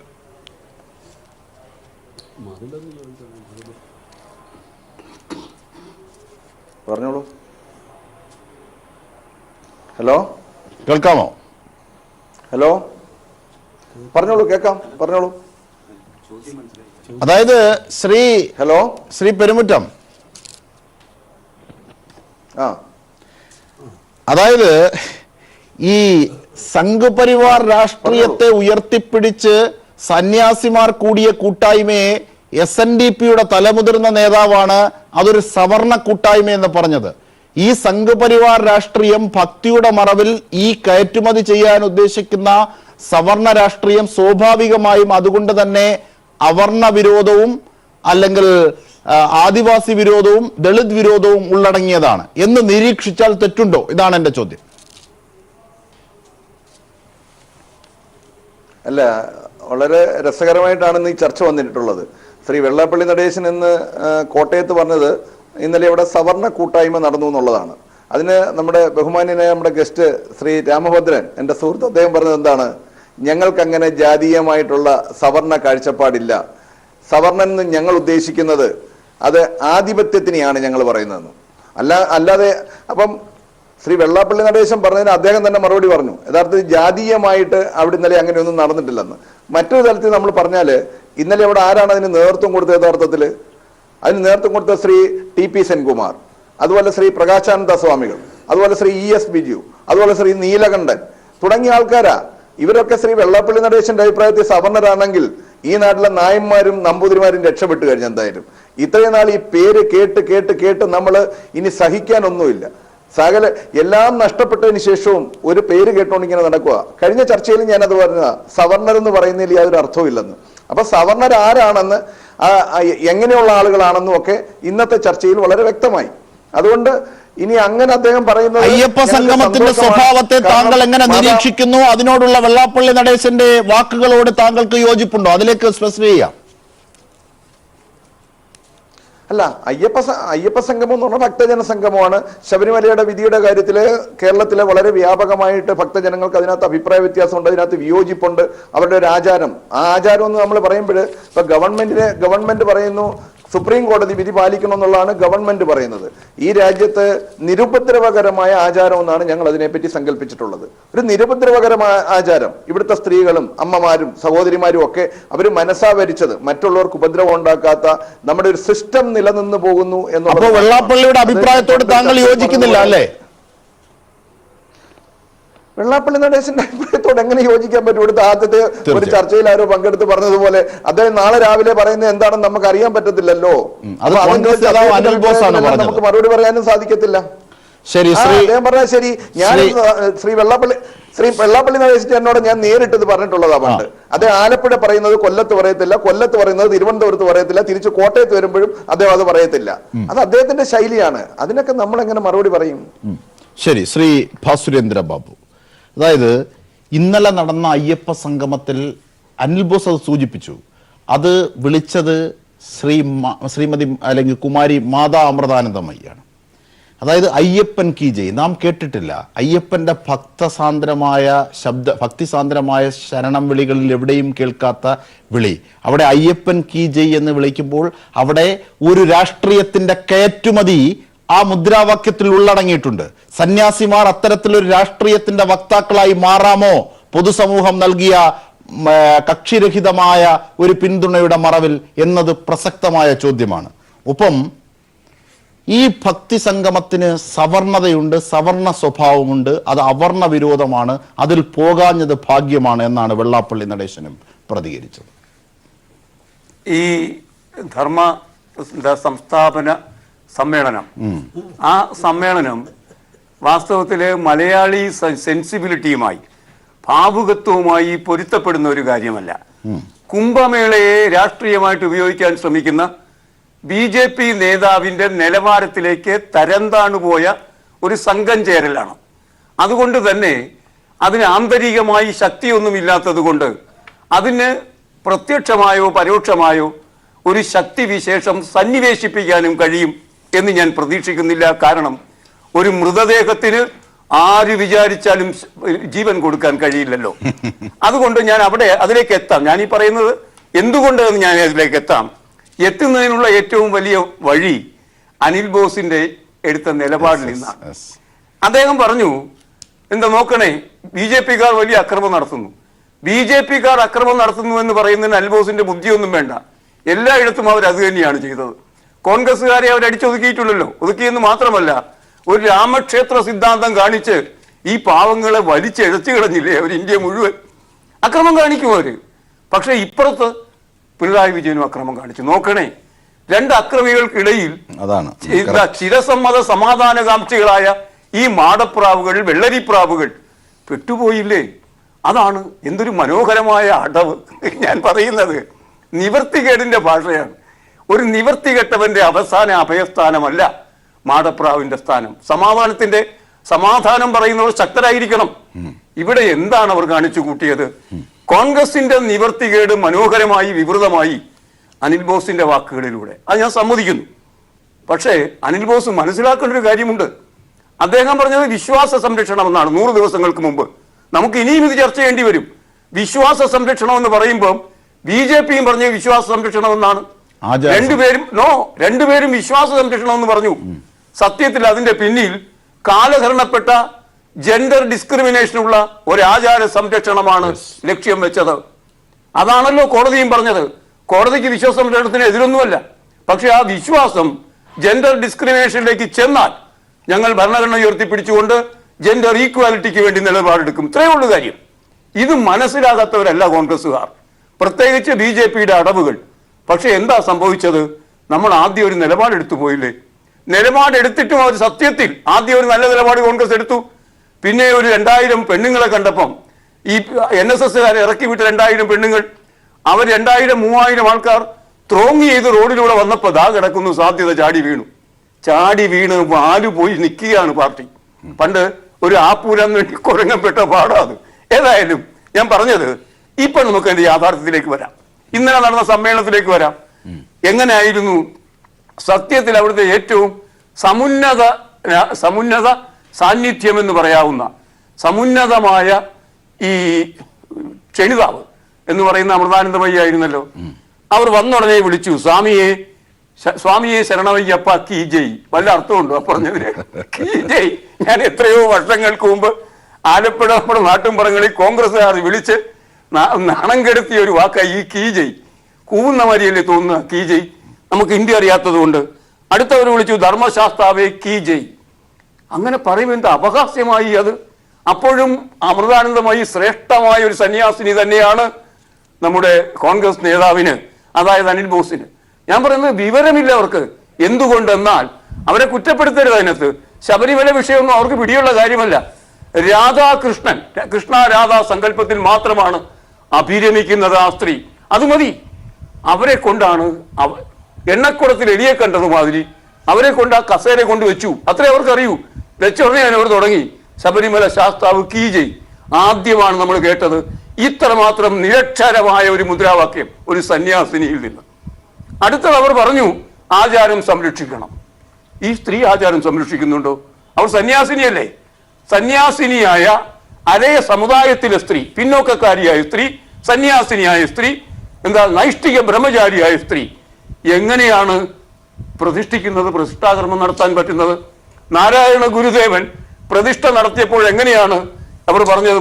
നമ്പൂരിമാർ പറഞ്ഞത് പ്രതിഷ്ഠാകർമ്മം നടത്താൻ വിധിയില്ല ഈഴവന്. ഒരു സ്ത്രീക്കും പ്രതിഷ്ഠാകർമ്മം നടത്താൻ വിധിയില്ല.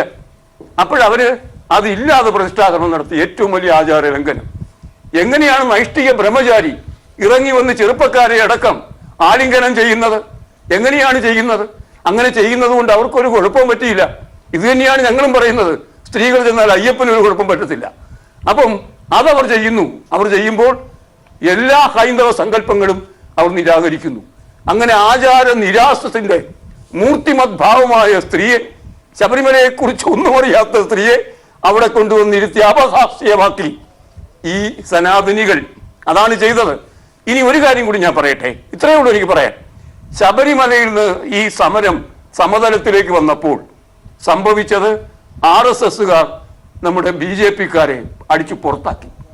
രാമൻ നായർ വേദിയിലിരിക്കുമ്പോൾ, BJPയുടെ വൈസ് പ്രസിഡന്റ് വേദിയിലിരിക്കുമ്പോൾ, BJPയുടെ പ്രസിഡന്റ് ശ്രീധരൻ പിള്ള സദസ്സിലിരിക്കുന്നു.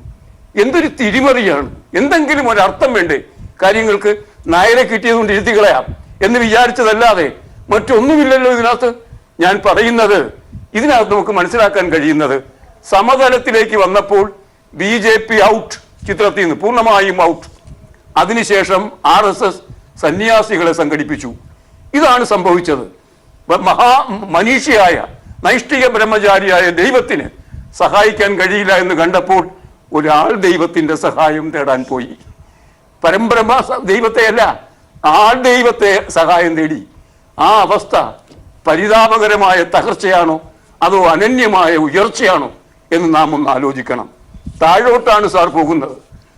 ഇതാണ് നാം മനസ്സിലാക്കേണ്ടത്. ഞാൻ അത്രേ അതേക്കുറിച്ച് മനസ്സിലാക്കുന്നുള്ളൂ. ഇനി ചർച്ചയിൽ പറയാം. തീർച്ചയായും. ഒരിടവേള. ശ്രീ പെരുമുറ്റം രാധാകൃഷ്ണൻ, അതായത് ഒരു ഭക്തി സംഗമത്തെ കൃത്യമായി ജാതി വിവക്ഷയിലൂടെ കാണുകയും അതിൽ സവർണർ എന്ന് കൽപ്പിക്കപ്പെടുന്നവർ അല്ലെങ്കിൽ തുടർന്നു വരുന്നവർ അവർക്കനുകൂലമായി കാര്യങ്ങൾ രചിക്കുകയും വലിയൊരു വിഭാഗത്തെ വോട്ട് ബാങ്ക് ആയതിൻ്റെ പുറത്ത് പരസ്യമായി തള്ളിപ്പറയാനാകില്ല. പക്ഷേ ആശയപരമായി അവരെ തള്ളുന്ന വലിയ കുടുക്ക് മുമ്പോട്ട് വെക്കുകയും ഒക്കെ ചെയ്തതാണ് ശബരിമലയുടെ ഏറ്റവും പുതിയ അയ്യപ്പ സംഗമത്തിൽ വരെ വന്നു നിൽക്കുന്നതെന്നാണ് ഇവിടുത്തെ പാനലിൽ പലരും നിരീക്ഷിച്ചതും പറഞ്ഞതും. യഥാർത്ഥത്തിൽ അയ്യപ്പ ഭക്തരെ എല്ലാ അർത്ഥത്തിലും ചതിക്കുകയായിരുന്നല്ലോ ഈ സംഘപരിവാർ രാഷ്ട്രീയം ചെയ്തത്. സമരത്തിൽ എണ്ണി പറഞ്ഞ കാര്യങ്ങൾ എല്ലാം പരാജയപ്പെട്ടു. ഒരു വിധത്തിലും അയ്യപ്പ ഭക്തിയേക്ക് യോജിക്കാത്ത വിധത്തിൽ അക്രമം നടത്തി. അയ്യപ്പന്റെ പൂങ്കാവനത്തെയും ശബരിശൈലത്തെയും ഒക്കെ ആചാര ലംഘനങ്ങളുടെ കേന്ദ്രങ്ങളാക്കിയ സംഘപരിവാറാണല്ലോ. ഈ സംഘപരിവാർ ആദ്യം പറഞ്ഞിരുന്നത് ഈ യുവതികളെ പ്രവേശിപ്പിക്കണം എന്നതായിരുന്നല്ലോ. ഇന്നലെ അയ്യപ്പ സംഗമത്തിൽ, താങ്കൾ പറഞ്ഞ ഭക്തി സംഗമത്തിൽ പോലും പങ്കെടുത്ത അധ്യക്ഷനായിരുന്ന അദ്വൈതാശ്രമം മഠാധിപതി ശ്രീ ചിദാനന്ദപുരി അടക്കമുള്ളവരുടെ അഭിപ്രായവും കോടതി വിധിക്ക് അനുകൂലമായിരുന്നു. അപ്പോൾ അവരൊക്കെ രാഷ്ട്രീയം കളിക്കുന്നു എന്ന് വ്യക്തമല്ലേ ശ്രീ പെരുമുറ്റം? ഇവിടെ വെറുതെ ആവശ്യമില്ലാത്ത തലത്തിലേക്ക് നമ്മൾ ശബരിമല അയ്യപ്പന്റെ കാര്യം ചർച്ച ചെയ്തുകൊണ്ടുപോവാണ്. ശബരിമല അയ്യപ്പനെ സംബന്ധിച്ചിടത്തോളം അദ്ദേഹത്തിന്റെ അവിടുത്തെ ആചാരാനുഷ്ഠാനങ്ങൾ സംരക്ഷിക്കുക, കാര്യങ്ങൾക്ക് വേണ്ടി ഭക്തജനങ്ങൾ മുന്നിട്ടിറങ്ങിയതാണ്. ഒരു രാഷ്ട്രീയ പാർട്ടികളുടെയും സഹായം ആദ്യം ആ കാര്യത്തിൽ ഇല്ലായിരുന്നു എന്നുള്ള ഒരു സത്യം തന്നെയാണ്. പിന്നെ ഇവിടെ ഈ ചർച്ചയിൽ പങ്കെടുത്ത ഒരു ബഹുമാന്യ അദ്ദേഹം പറഞ്ഞു കേട്ടു 2000 സ്ത്രീകളെ ആരും അവിടെ ഇറങ്ങിയത്. ഒരു 2000 സ്ത്രീകളെ ഒന്നും അല്ല ഇറക്കിയേ. ഏതാണ്ട് 10, 50,000, 60,000 ആൾക്കാര് ജാതി മതഭേദമന്യേ, ജാതി മതമൊന്നും അതിനകത്തില്ല. ശബരിമല എന്ന് പറയുന്ന ഒരു വികാരമാണ് അവിടെ. ഏത് മതത്തിൽപ്പെട്ട ആളുകൾക്കും ശബരിമല പോകാം, ഏത് ജാതിയിൽപ്പെട്ട ആളുകൾക്കും പോകാം. അവിടെ പോകുന്നവരൊക്കെ അയ്യപ്പന്മാരാണ്. അവിടുത്തെ ഭിന്നത എന്താണ്? അവിടെ കോടതി വിധിയുമായി ബന്ധപ്പെട്ട ഭിന്നത എന്താണ്? പിന്നെ അല്ല, കോടതി വിധി ആചാരാനുഷ്ഠാനങ്ങൾ അങ്ങനെ അവസാനത്തെ വിധിയായിട്ടൊന്നും നമുക്ക് എടുക്കാൻ പറ്റത്തില്ല. കോടതി വിധിയിലെ എന്താണ്? യുവതീ പ്രവേശനമല്ലേ? അല്ലല്ലേ, അവിടെ ആർട്ടിക്കിൾ 14 മാത്രമേ ചർച്ച ചെയ്യപ്പെട്ടുള്ളൂ. അല്ല, അങ്ങനെ ആർട്ടിക്കിൾ 14 മാത്രം പരിഗണന വരുന്ന കാര്യം അല്ലത്. അതങ്ങനെ ആർട്ടിക്കിൾ 14 മാത്രം വരുന്ന കാര്യങ്ങളല്ല. ഓരോ മതവിഭാഗങ്ങൾക്കും ഓരോ ജാതീയ വിഭാഗങ്ങൾക്കും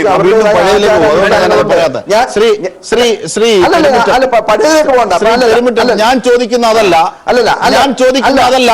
ഈ കോൺഫ്ലിക്റ്റ്, ഈ വെർഡിക്റ്റുമായി ഈ സുപ്രീം കോടതിയുടെ വിധിയുമായി ബന്ധപ്പെട്ട്, ഭരണഘടനാ ബെഞ്ചിന്റെ വിധിയുമായി ബന്ധപ്പെട്ട പ്രധാന വ്യത്യാസം, കോൺഫ്ലിക്റ്റ് എന്നത്, ഭിന്നത എന്നത് ഒരു വിഭാഗം വിശ്വാസികൾക്കും ഒപ്പം നിൽക്കുന്ന സംഘപരിവാറിനും ആ കോടതി വിധി നടപ്പാക്കരുത്, അവിടെ യുവതികൾ പ്രവേശിച്ചാൽ ആചാര ലംഘനമാകും എന്നതല്ലേ? കോടതി ഞാൻ പറയുന്നത് കേൾക്കൂ, ഞാനിവിടെ പറയുന്നത് കേൾക്കൂ, നിങ്ങൾ പറയുന്നത് ഞാൻ മറുപടി പറയാം. ഇന്ന് ഞാനൊരു ഒരു മരണാനന്തര കർമ്മത്തിൽ പങ്കെടുത്തിട്ട് വന്നതാണ്. നായർ സമുദായത്തിൽപ്പെട്ട ഒരു അച്ഛൻ മരിച്ചതാണ്.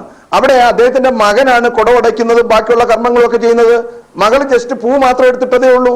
ഇതൊക്കെ ഓരോ വിഭാഗങ്ങൾ അനുവർത്തിച്ചു കാലങ്ങളായിട്ട് വരുന്ന, ഇവിടെ നിന്ന് ജെൻഡർ എന്നെ തിരിച്ചു മാറ്റുക. അതല്ല എന്റെ ചോദ്യം, അതല്ല ശ്രീധരൻപിള്ള പറയുന്നതാണ് കഴിപ്പല്ലോ. അതായത് എന്റെ ചോദ്യം ഇതാണ്, യുവതികൾ പ്രവേശിച്ചാൽ ആചാര ലംഘനമാകും, അതുകൊണ്ട് യുവതികൾ പ്രവേശിക്കരുത് എന്നതായിരുന്നല്ലോ ഇന്നലത്തെ ഭക്തസംഗമത്തിലടക്കം നിങ്ങൾ ഒരു കൂട്ടം ഭക്തർ മുമ്പോട്ട് വെച്ച വാദം. തീർച്ചയായിട്ടും ആണല്ലോ. കേൾക്കൂ, ആ ഭക്തസംഗമത്തിൽ പങ്കെടുത്ത അധ്യക്ഷനായ സന്യാസി, അദ്വൈതാശ്രമത്തിന്റെ മഠാധിപതി ശ്രീ ചിദാനന്ദപുരി തൊട്ടു മുമ്പ് പറഞ്ഞ വാക്കുകൾ കേൾക്കാം. ഭക്തസംഗമത്തിലെ അധ്യക്ഷത വഹിച്ച ചിദാനന്ദപുരി എന്ന അദ്വൈതാശ്രമത്തിന്റെ മഠാധിപതി മുൻ പറഞ്ഞ നിലപാട് കൂടി കേൾക്കാം നമുക്ക്. അതിടൂ. സ്ത്രീകൾ ആർത്തവകാലീനകൾ എന്നുള്ള വ്യത്യാസമില്ലാതെ എല്ലാവർക്കും പ്രവേശം കൊടുക്കണം. ശബരിമലയിൽ സ്ത്രീകൾക്ക് പ്രവേശം നൽകാത്തത് സ്ത്രീ സമൂഹത്തിന് തന്നെ അപമാനമാണ്. കാരണം സ്ത്രീ പുരുഷ സമത്വമാണ് ഭരണഘടന ഉറപ്പു തരുന്നത്. ശ്രീ പെരുമുറ്റം, ഇതായിരുന്നു ആ താങ്കൾ പറഞ്ഞ ഭക്തസംഗമത്തിലെ ഇന്നലത്തെ അധ്യക്ഷൻ മുമ്പ് പറഞ്ഞ നിലപാടാ? അല്ല, അതിപ്പോ അദ്ദേഹത്തിന്റെ കാര്യത്തിൽ എനിക്ക് വ്യക്തമായിട്ട് മറുപടി പറയാൻ പറ്റത്തില്ല. എന്നാൽ ഞാൻ ഒരു കാര്യം പറയാം. ശബരിമല ഒരു കാര്യം പറ്റത്തില്ല, എന്റെ സുചിന്തിതമായ ഒരു അഭിപ്രായമാണ് ഞാൻ പറയുന്നത്. ശബരിമല കാര്യത്തിൽ ഒരു രാഷ്ട്രീയ പാർട്ടിയും ഒരു സാമുദായിക സംഘടനയും ആദ്യം ഈ കാര്യത്തിൽ മുന്നിട്ട് വന്നിട്ടുള്ള ഒരു സത്യം തന്നെയാണ്. ചിലപ്പോൾ ചിദാനന്ദപുരി സ്വാമികളും അങ്ങനെ തന്നെ ആയിരിക്കാം പറഞ്ഞത്. പക്ഷേ നാട്ടിലൊരു വിശ്വാസം ഉണ്ടായിരുന്നു. നാട്ടിലെ സാധാരണക്കാരൻ അയ്യപ്പന്മാർക്ക് ഒരു വിശ്വാസമുണ്ട്. അവർ കോൺഗ്രസോ മാർക്സിസ്റ്റോ BJP ഒന്നും അല്ല അവിടെ നോക്കിയത്. അവർ വൃശ്ചികമാസം ആകുമ്പോൾ മാലയിടുന്നു, അവരുടെ വീട്ടിൽ വ്രതാനുഷ്ഠാനം നടത്തുന്നു, അവർ പോകുന്നു. സ്വാഭാവികമായിട്ട് ഈ ഭക്തജനങ്ങളുടെ ഒരു മുന്നേറ്റം കണ്ട സമയത്ത് പലരും അതിനോടൊപ്പം ചേർന്നിട്ടുണ്ടെന്നുള്ളത് സത്യമാണ്. അതിനകത്തൊന്നും എനിക്ക് അഭിപ്രായ വ്യത്യാസമില്ല. പക്ഷേ ജനങ്ങളുടെ വികാരം അനുസരിച്ച് വേണ്ടേ നാട്ടിലുള്ള പൊതുപ്രവർത്തകരും ബാക്കിയുള്ളവരും ഒക്കെ നിൽക്കാൻ? ജനങ്ങൾക്ക് ഹിതമായ രീതി വേണ്ടേ ഭരണാധികാരികൾ ഭരണം നടത്താൻ? അല്ലാത്ത രാജാവിനെ നമ്മൾ എങ്ങനെ കാണുന്നേ? നമ്മൾ സിനിമയിൽ പറഞ്ഞ പോലെ രാക്ഷസ രാജാവെന്നല്ല കാണാൻ പറ്റത്തുള്ളൂ. അപ്പൊ ജനങ്ങൾക്ക് ഹിതമായ രീതിയിൽ വേണം ആ രാജ്യത്തെ ഭരണാധികാരികൾ ഭരണം നടത്താൻ എന്നുള്ളതാണ് ഒരു വയ്പ്. ഇവിടെ അതിന് മറിച്ച് പതിനായിരക്കണക്കിന് ഒരുപക്ഷെ താങ്കൾ ഒരു കാര്യം ഒന്ന് ശ്രദ്ധിച്ചു നോക്കൂ. ഒരു രാഷ്ട്രീയ പാർട്ടിയുടെ ലേബലല്ലാതെ പതിനായിരക്കണക്കിന് ലക്ഷക്കണക്കിന് ആളുകൾ ഈ രാജ്യത്തും ഈ രാജ്യത്തിന് പുറത്തു ഇറങ്ങിയത് എന്തിന്റെ പേരിലാണ്? ഏതെങ്കിലും രാഷ്ട്രീയ പാർട്ടി സംഘടിപ്പിച്ചാണോ അത്? അതിലൊക്കെ മാർക്സിസ്റ്റുകാരും കോൺഗ്രസ്സുകാരും BJP-ക്കാരും ഒക്കെ ഉണ്ട്. ഇന്നലെ ശ്രീ കാനൻ രാജേന്ദ്രൻ പറഞ്ഞത് അത് വിശ്വാസികളുടെ കാര്യമാണ്. വിശ്വാസികൾ ഒറ്റക്കെട്ടായിട്ട് തന്നെയാണ് ഈ കാര്യത്തെ അങ്ങനെയൊന്നുമല്ല കാനം ഉദ്ദേശിച്ചത്. അതായത് ശ്രീ അനിൽ ബോസ്, അതാണ് നോക്കൂ, ഇവർ സംഘടിപ്പിച്ച ഭക്തസംഗമത്തിൽ താങ്കൾ അടക്കം പറഞ്ഞു, അതായത് കോടതി വിധി നടപ്പാക്കാൻ ബാധ്യതപ്പെട്ട ഒരു സർക്കാരിനെ അതിനെതിരെ അക്രമം നടത്തുന്ന RSSനെയും താങ്കൾ തുലനം ചെയ്തു. അതായത് ഇരയ്ക്കും വേട്ടക്കാരനും ഒപ്പം ഓടുന്നു എന്നൊക്കെ പറയുന്നത് പോലെ അതിനെക്കുറിച്ച് ശ്രീ ഭാസുരേന്ദ്ര ബാബു കൃത്യമായ മറുപടി നൽകുകയും ചെയ്തു. അതവിടെ നിൽക്കട്ടെ. എന്റെ ചോദ്യം, ഇത്തരത്തിൽ യുവതികൾ കയറണം, അങ്ങനെ കയറുന്നത് ഒരു ആചാര ലംഘനവുമില്ല, എല്ലായിടത്തും സമമായി കയറേണ്ടതാണ് എന്ന അർത്ഥത്തിൽ ചിദാനന്ദപുരി, അതായത് ഭയ്യാജി ജോഷി എന്ന RSS നേതാവും സഞ്ജയൻ എന്ന ഭാരതീയ വിചാര കേന്ദ്ര നേതാവും O രാജഗോപാൽ എന്ന BJP-ക്കാരനും അടക്കം എല്ലാ പേരും പറഞ്ഞിരുന്ന അതേ വാദമാണ് ഈ സന്യാസി ശ്രേഷ്ഠനും പറഞ്ഞിരുന്നത്. അദ്ദേഹമാണ് ഈ സദസ്സിൽ വന്നിരുന്നിട്ട് അധ്യക്ഷനായി യുവതികളെ പ്രവേശിപ്പിക്കരുത്, അത് ആചാര ലംഘനമാണെന്ന് മുഖ്യമന്ത്രിയുടെ പേരെടുത്ത് പറഞ്ഞ് വിമർശനങ്ങൾ വാരിക്കോരി ചൊരിഞ്ഞത്. അധിക്ഷേപങ്ങൾ, വിമർശനങ്ങളല്ല, അധിക്ഷേപങ്ങൾ വാരിക്കോരി ചൊരിഞ്ഞത് രാജാവാണ് പോലും. പോട്ടെ. എന്തായിരുന്നാലും ശ്രീ അനിൽ ബോസ്,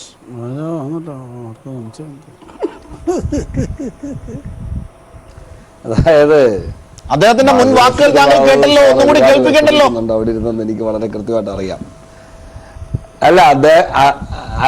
അദ്ദേഹത്തിന്റെ വാക്കുകൾ, അദ്ദേഹം എക്കാലവും വന്നിരുന്ന് ചർച്ച ചെയ്യുന്നത് CPM-ന് വേണ്ടി മാത്രമല്ലേ അദ്ദേഹം പറയുള്ളൂ. CPM അല്ലാതൊരു പാർട്ടി ഈ രാജ്യത്ത് ശരിയാണെന്ന് ഭാസുരേന്ദ്രബാബു എന്തെങ്കിലും ഒരിക്കൽ പറയുമോ? അറിയില്ല.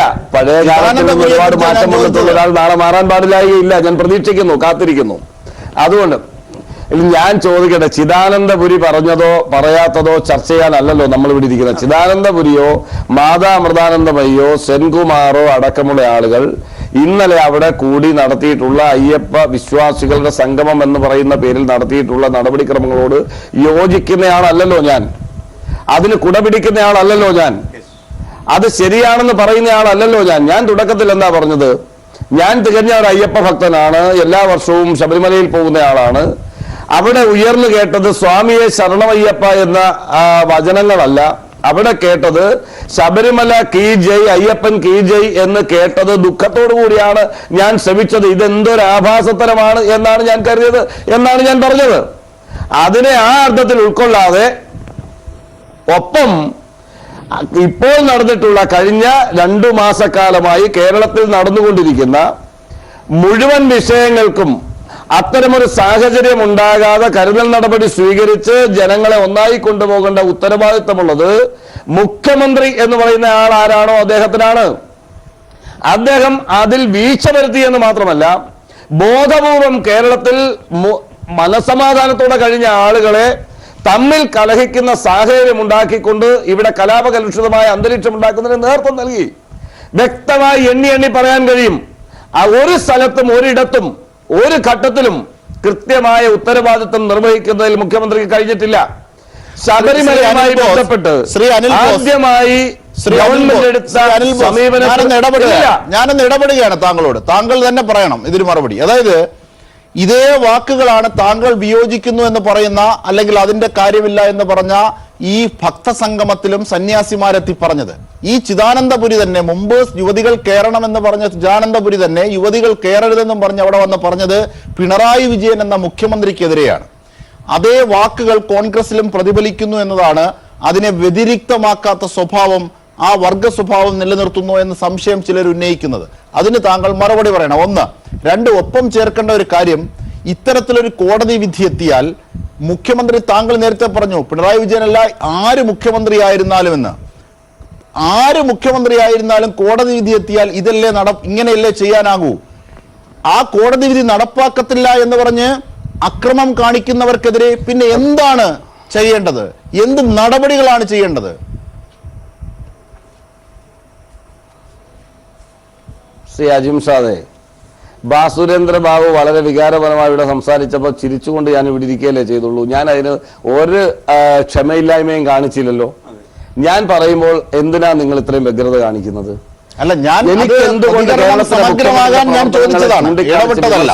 BJP ഇതാണ് നിങ്ങളുടെ കുഴപ്പം, ഇതാണ് നിങ്ങളുടെ കുഴപ്പം. ഞാൻ വളരെ കൃത്യമായി പറയുന്നു, സുപ്രീം കോടതിയുടെ ഭരണഘടനാ ബെഞ്ചിന്റെ വിധി വരുന്നു. ആ വിധി നടപ്പിലാക്കേണ്ടതാണെങ്കിൽ എടുത്തു ചാടും മുമ്പ് കേരളത്തിലെ സർവ്വ രാഷ്ട്രീയ പാർട്ടികളെയും വിളിച്ച്, അതുമായി ബന്ധപ്പെട്ട് നിൽക്കുന്ന ദേവസ്വം ബോർഡിന്റെ ആളുകളെ വിളിച്ച്, ശബരിമലയുമായി ബന്ധപ്പെട്ട് നിൽക്കുന്ന വിശ്വാസ സമൂഹത്തെ പ്രതിനിധീകരിക്കുന്ന സംഘടനകളെ വിളിച്ച് ഒരു സമവായത്തിലൂടെ ചർച്ച നടത്തി ഇങ്ങനെ ഒരു കോടതി വിധി ഉണ്ടായിരിക്കുന്നു, ഇതിന് ടൈം ലിമിറ്റ് തന്നിട്ടില്ലെങ്കിലും ഇത് നടത്തേണ്ട ബാധ്യത എന്നിൽ നിക്ഷിപ്തമായിരിക്കുന്നു, അല്ലെങ്കിൽ സർക്കാരിൽ നിക്ഷിപ്തമായിരിക്കുന്നു, ആ നടപടിക്രമങ്ങളുമായി ഞാൻ മുന്നോട്ട് പോകാൻ പോകുന്നു, എന്താണ് നിങ്ങളുടെ ഒപ്പീനിയൻ എന്ന് ചോദിക്കാനുള്ള കേവല മര്യാദ കേരളത്തിന്റെ മുഖ്യമന്ത്രി കാണിച്ചില്ല എന്നിടത്താണ് പ്രശ്നങ്ങളുടെ തുടക്കം. അതുകൊണ്ടാണ് ശ്രീ പിണറായി വിജയനെ അല്ലെങ്കിൽ കേരളത്തിലെ മുഖ്യമന്ത്രിയെ നമ്മൾ വിമർശിക്കുന്നത്. ഒന്നാമത്തെ കാര്യം. രണ്ടാമത്തെ കാര്യം, ഇവിടെ ഹിന്ദു വർഗീയത ആളിക്കത്തിച്ച് രാഷ്ട്രീയ നേട്ടമുണ്ടാക്കാൻ ശ്രമിക്കുന്ന രാഷ്ട്രീയ പാർട്ടി ഏതാ? BJP ആണ് എന്ന് നമുക്കറിയാം, RSS ആണെന്ന് നമുക്കറിയാം. അതിന്റെ പ്രസിഡന്റ് തന്നെ പൊതുയോഗം വിളിച്ചുകൂട്ടി ആ പൊതുയോഗത്തിൽ ഇത് നമുക്ക് കിട്ടിയ രാഷ്ട്രീയ വളർച്ചയ്ക്ക് കിട്ടിയ സുവർണാവസരമാണ് എന്ന് പറഞ്ഞത് കേരളത്തിലെ ഇന്ത്യയിലെ പൊതുസമൂഹം കണ്ടതാണ്. അത് മനസ്സിലാക്കി അവർക്ക് എരുതിയിൽ എണ്ണ ഒഴിക്കുന്ന സമീപനത്തിന് ഗവൺമെന്റ് കൂട്ടുനിൽക്കാൻ പാടില്ല. ഗവൺമെന്റ് ഇച്ഛാശക്തിയോടുകൂടി അതിനെ മുൻകൂട്ടി മനസ്സിലാക്കി അവർക്ക് മുതലെടുക്കാനുള്ള അവസരം, വർഗീയ ഏകീകരണത്തിനുള്ള അവസരം, വർഗീയവാദം ആളിക്കത്തുന്നതിനുള്ള അവസരം നിഷേധിക്കണമായിരുന്നു. ഇവിടെ എന്താ ചെയ്തത്? ശ്രീ പിണറായി വിജയൻ മുഖ്യമന്ത്രിയായി ശബരിമല വിഷയത്തിൽ കോടതി വിധി നടപ്പിലാക്കാൻ ഇറങ്ങുമ്പോൾ ഇതുപോലുള്ള ചാനൽ ചർച്ചകളിൽ ബാസുരേന്ദ്ര ബാബുവിനേക്കാൾ കൂടുതൽ ആവേശത്തോടുകൂടി ഗവൺമെന്റിനെ പിന്തുണച്ച ഒരാളുണ്ട്. മാർക്സിസ്റ്റ് പാർട്ടിയുടെ നേതാക്കളെക്കാൾ പിന്തുണച്ച ഒരാളുണ്ട്, സ്വാമി സന്ദീപാനന്ദ. ആ സന്ദീപാനന്ദ ചൈതന്യ സ്വാമിയുടെ വീട്ടിൽ കയറി RSSും സംഘപരിവാറും ആക്രമണം നടത്തി.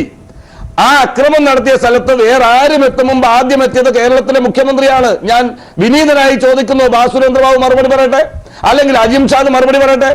ഈ 2 മാസം പിന്നിട്ടിട്ടും ശബരിമല വിധി നടപ്പിലാക്കാൻ ശ്രമിച്ചതിനെ ന്യായീകരിച്ചു എന്നതിന്റെ പേരിൽ അക്രമത്തിനിരയായ സന്ദീപാനന്ദക്കെതിരെ അക്രമം നടത്തിയ BJP-ക്കാർക്കെതിരെ നിങ്ങൾ അട്ടഹസിക്കുന്നത് ആത്മാർത്ഥമാണെങ്കിൽ ആ സന്ദീപാനന്ദയെ ആക്രമിച്ച സംഘപരിവാറിന്റെ ആളുകളെ, RSSകാരെ കയ്യാമം വെക്കാൻ, അവർക്കെതിരെ നടപടി സ്വീകരിക്കാൻ, അവരെ അറസ്റ്റ് ചെയ്യാൻ പിണറായി വിജയന്റെ പോലീസിന് കഴിഞ്ഞോ? നിങ്ങൾ പറ. അവിടെ തുടങ്ങിയില്ലേ? അവിടെ തൊട്ട് ഇങ്ങോട്ട് നടന്ന മുഴുവൻ കാര്യങ്ങളും ശബരിമലയിലെ ഓരോ ദിവസവും, ഓരോ 15 ദിവസവും അവിടെ നിരോധനാജ്ഞ പ്രഖ്യാപിക്കും. ആ നിരോധനാജ്ഞ തീരുന്ന ദിവസങ്ങളിലാണ് BJP അവിടെ കലാപം നടത്തിയിട്ടുള്ളത്. മാത്രമല്ല, ശബരിമലയിൽ അക്രമകാരികൾക്ക് വിളയാടാൻ അവസരം കൊടുക്കുക മാത്രമല്ല, അക്രമം നിയന്ത്രിക്കേണ്ട പോലീസിന് അതിന് കഴിയാതെ വന്നപ്പോൾ കൊലക്കേസിൽ പ്രതിയും നിരവധി അക്രമങ്ങൾക്ക് നേതൃത്വം നൽകുകയും ചെയ്യുന്ന വത്സൻ തില്ലങ്കരിയെ പോലീസിന്റെ മൈക്കേൽപ്പിക്കുന്നത് കേരളത്തിലെ പൊതുസമൂഹത്തിന് കാണേണ്ട ദയനീയ സ്ഥിതി ഈ ഗവൺമെന്റ് ഉണ്ടാക്കി. മലയാളം വാരികയിൽ വത്സൻ തില്ലങ്കരി തന്നെ കൊടുത്ത അഭിമുഖത്തിൽ പറയുന്നത് ഹിന്ദു പരിവാർ ശക്തികളും BJP-യും RSSും CPM-ഉമായുള്ള എല്ലാ ഇടപാടുകൾക്കും ഒത്തുതീർപ്പിന്റെ ഇടനിലക്കാരൻ താനാണ് എന്ന് പറയുന്നു. ഇവിടെ ഞാൻ പറഞ്ഞത് ഞങ്ങൾ വേട്ടക്കാരനോടും ഇരയോടും ഒപ്പമല്ല. അത് അടിവരായിട്ട് പറയാൻ ഞാൻ ആഗ്രഹിക്കുന്നു. അതായത് BJP വളരെ കൃത്യമായ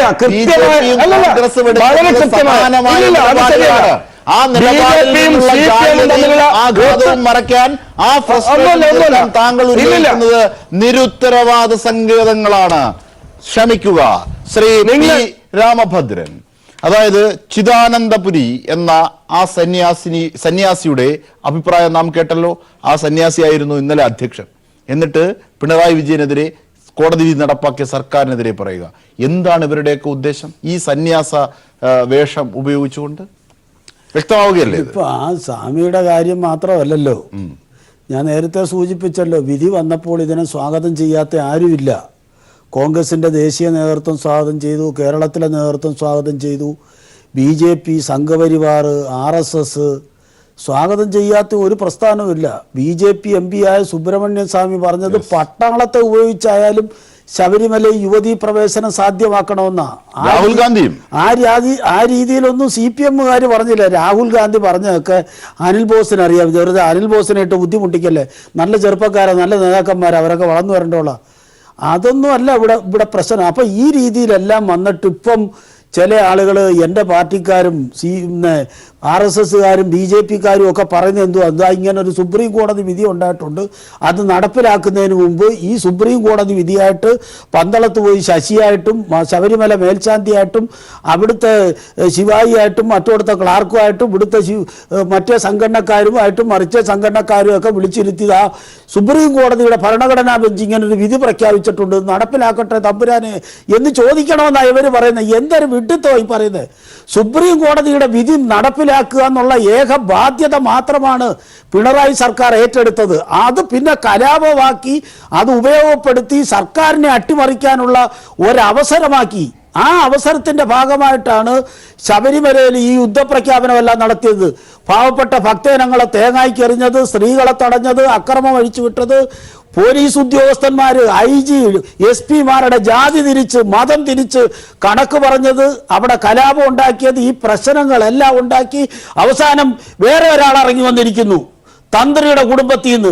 അയാളുടെ കയ്യിൽ ABCD 3-4 സൈസ് സാധനങ്ങൾ കയ്യിരിപ്പുണ്ട്, മൂത്രം ഒഴിക്കുന്ന വകുപ്പുണ്ട്, രക്തം ചൊരിയുന്ന വകുപ്പുണ്ട്, കഴുത്തിന് പിടിക്കുന്ന വകുപ്പുണ്ട്, പല വകുപ്പുകളുമായിട്ടും അയാളും വന്നിരിക്കുന്നു.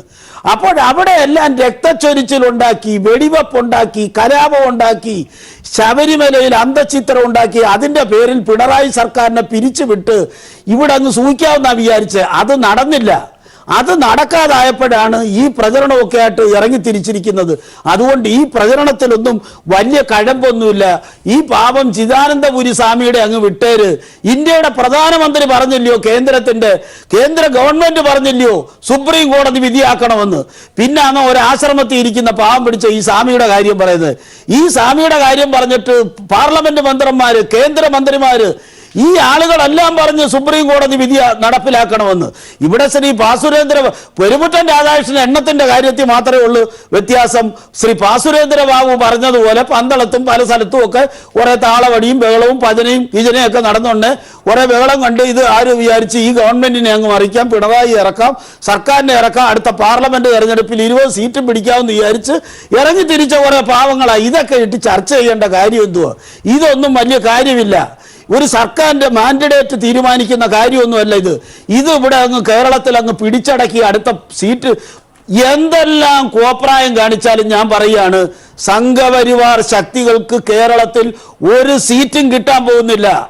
ഒരു ഭക്തജനങ്ങളുമല്ല ഇതിന്റെ പിന്നിലുള്ളത്. ദുരാചാരം അടിച്ചേൽപ്പിക്കാനുള്ള ശ്രമം ആരുടെ ഭാഗത്തു നിന്നുണ്ടായാലും ഞങ്ങൾ അതിനെ ചേർക്കും. ആചാര സംരക്ഷണമല്ല, ആചാരത്തിന്റെ പേരിൽ ദുരാചാരം അടിച്ചേൽപ്പിക്കാനാണ് ശ്രമിക്കുന്നത്. ഒരൊറ്റ കാര്യം കൂടി പറഞ്ഞോട്ടെ അംജാദ്, ഞങ്ങളിപ്പം ഈ നേരത്തെ നവോത്ഥാന മൂല്യ സംരക്ഷണത്തിന് വേണ്ടി ശ്രീ പിണറായി വിജയന്റെ നേതൃത്വത്തിൽ ഞങ്ങൾ രൂപീകരിച്ച സമിതി വീണ്ടും 25-ാം തീയതി കൂടുന്നുണ്ട്. വനിതാ മതിലിന് ശേഷം കേരളത്തിലെ നവോത്ഥാന മൂവ്മെന്റിൽ എന്താണ് പങ്കെടുക്കുന്നത്? നിങ്ങൾ ഈ നവോത്ഥാന മൂവ്മെന്റിനെ അവർണ സവർണ എന്ന് ദുരൂഹീകരിക്കേണ്ട.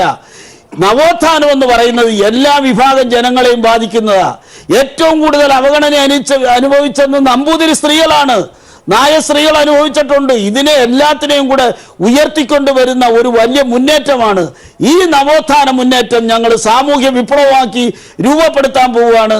ഈ കേരളത്തിൽ ഒരു നവ ഗവൺമെന്റിന്റെ പദ്ധതി പോലെ തന്നെ നവോത്ഥാന മുന്നേറ്റം രൂപപ്പെടും. അടുത്ത തെരഞ്ഞെടുപ്പിന് ആര് ജയിക്കും എന്നുള്ളത് ഏറ്റവും കൂടുതൽ വോട്ട് കിട്ടുന്നവർ ജയിക്കുമെന്ന് പറയാനേ എനിക്ക് കഴിയത്തുള്ളൂ. തീർച്ചയായും ശ്രീ ഭാസുരേന്ദ്ര ബാബു, അതായത് ഇവിടെ ശ്രദ്ധിക്കേണ്ട ഒരു കാര്യമുണ്ട്.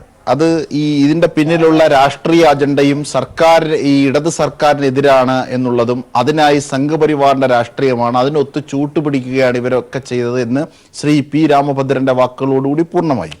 ഒരു കാര്യം, അതായത് ശ്രീ അനിൽ ബോസ് എന്ന കോൺഗ്രസ് നേതാവ് പറഞ്ഞ കാര്യം നമുക്ക് ഒന്നെടുക്കേണ്ടതുണ്ട്. അതായത് 12 വർഷം നീണ്ട വ്യവഹാരം, വാദപ്രതിവാദങ്ങൾ, ഇതിനൊക്കെ ശേഷം പരമോന്നത സുപ്രീം കോടതിയുടെ ഭരണഘടനാ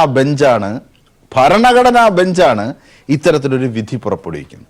ആ വിധി നടപ്പാക്കാൻ ബാധ്യതപ്പെട്ട ജനകീയ സർക്കാർ ഭരണകൂടം ചർച്ച നടത്തണമെന്ന്. അപ്പോ ആചാരം ലംഘിക്കുന്നതിലല്ല, ചർച്ച നടത്താത്തതിലാണ് പ്രശ്നമെന്ന്. അതിലുമുണ്ട് രാഷ്ട്രീയം, അതിലുമുണ്ട് രാഷ്ട്രീയ കുടുക്ക്. അത് പറഞ്ഞ് നമുക്ക് ചർച്ച പൂർത്തീകരിക്കാം. ഞാൻ പറയുന്നത് ഇപ്പം അനിൽ ബോസ് ഉത്തരം മുട്ടുമ്പോൾ ഒരു മാസം മുമ്പുള്ള കാര്യങ്ങളിലേക്ക്, ഒരു 19 ദിവസം മുമ്പുള്ള കാര്യങ്ങളിലേക്ക് അതിനു മുമ്പ് ശ്രീ അജിം സംസാരിക്കും. അതൊരു നല്ല രീതിയല്ല. നമ്മളിപ്പോ ഇവിടെ അനിൽ ബോസ് പറയട്ടെ. അനിൽ ബോസ് പറഞ്ഞതിന് ശേഷം ഞാൻ താങ്കളിലേക്ക് എത്താം. അനിൽ ബോസ് പറയൂ, താങ്കൾ പറയൂ. പറഞ്ഞോളൂ. അതായത് ഞാൻ വളരെ കൃത്യമായി പറഞ്ഞ കാര്യം നിങ്ങൾ വളച്ചൊടിക്കാൻ ശ്രമിക്കരുത്. സുപ്രീം കോടതിയുടെ ഭരണഘടനാ ബെഞ്ച് പറഞ്ഞിട്ടുണ്ടോ 1-ാം തീയതിക്കകം സ്ത്രീകളെ നിങ്ങൾ ബലമായി അവിടെ കൊണ്ട് കയറ്റണമെന്ന് നിങ്ങളോട് പറഞ്ഞിട്ടുണ്ടോ? കേരള ഗവൺമെന്റിനോട് പറഞ്ഞിട്ടുണ്ടോ? കൊണ്ട് കയറ്റാൻ പറഞ്ഞിട്ടുണ്ടോ? ബലമായി നിയമം പാലിക്കാൻ നിങ്ങൾക്ക് അത് പറയൂ. ഒരു മിനിറ്റ് പ്ലീസ്, പ്ലീസ്. അല്ലല്ല, അജിം ഷാദ് പ്ലീസ്. നിങ്ങൾ KDFന്റെ നേതാവ് രാമഭദ്രന് കൊടുത്ത സമയം തരണമെന്ന് ഞാൻ പറയുന്നില്ല. പിണറായി വിജയന് സ്തുതി പറയുന്ന ആളിന് മാത്രമേ നിങ്ങൾ സമയം കൊടുക്കുള്ളൂ എന്നെങ്കിൽ ഞാൻ ഈ ചർച്ചയിൽ പങ്കെടുക്കുന്നതിൽ അർത്ഥമില്ല. ഏറ്റവും കൂടുതൽ ഞാൻ പറഞ്ഞത് പൂർത്തിയാക്കാൻ ദയവായി അവസരം തരണം. നിങ്ങൾ അല്ലല്ല, ഞാനല്ല സമയം എടുത്തത്. നിങ്ങൾ സുരേന്ദ്ര ബാബുവിനും രാമഭദ്രനും പിണറായി വിജയനെ അനുകൂലിക്കുന്ന CPM-നെ അനുകൂലിക്കുന്നവർക്കാണ്. വ്യാഖ്യാനിക്കാൻ ശ്രമിക്കരുത്. അല്ലല്ല, ഒരിക്കലും അല്ല. നിങ്ങൾക്ക് ഇപ്പോഴും പറയാം, ഒരിക്കലും അല്ല. നിങ്ങൾ പഴയ കഥ പറയാതെ ഇപ്പോൾ ഉള്ള കാര്യം പറയും. സുപ്രീം കോടതിയുടെ ഭരണഘടനാ ബെഞ്ചിന്റെ വിധി വരും. അല്ല, ഇപ്പോൾ പറഞ്ഞതിന് തന്നെയാണ് മറുപടി പറയുന്നത്. സുപ്രീം കോടതിയുടെ ഭരണഘടനാ ബെഞ്ചിന്റെ വിധി വരുമ്പോൾ അതിൽ ടൈം ലിമിറ്റ് പ്രഖ്യാപിച്ചിട്ടില്ല. ഇത്രാം തീയതിക്കകം ഇത് നടപ്പിലാക്കണമെന്ന് പറഞ്ഞിട്ടില്ല. ഒന്നാമത്തെ കാര്യം. രണ്ടാമത്തെ കാര്യം, ബലമായി വാശിയോടെ പകയോടെ ആളുകളെയും കൊണ്ട് അവിടെ കയറ്റിയതിരുന്നെന്ന് വാശി പിടിക്കാൻ പിണറായി വിജയനോടോ കേരളത്തിന്റെ ഗവൺമെന്റിനോടോ പറഞ്ഞിട്ടില്ല. അവിടെ ആരെങ്കിലും വരികയും അവർ പരാതി പറയുകയും അതിന്റെ പേരിൽ ഒരു കേസ് വരികയും ചെയ്തതിന് ശേഷമാണ് ഈ നടപടിക്രമങ്ങളുമായി പോകുന്നത് എങ്കിൽ നമുക്ക് മനസ്സിലാവും. പക്ഷെ ഇവിടെ അതല്ലല്ലോ ഉണ്ടായത്. തുടക്കം മുതൽ വാശിയോടുകൂടി ഒരു വിഭാഗത്തെ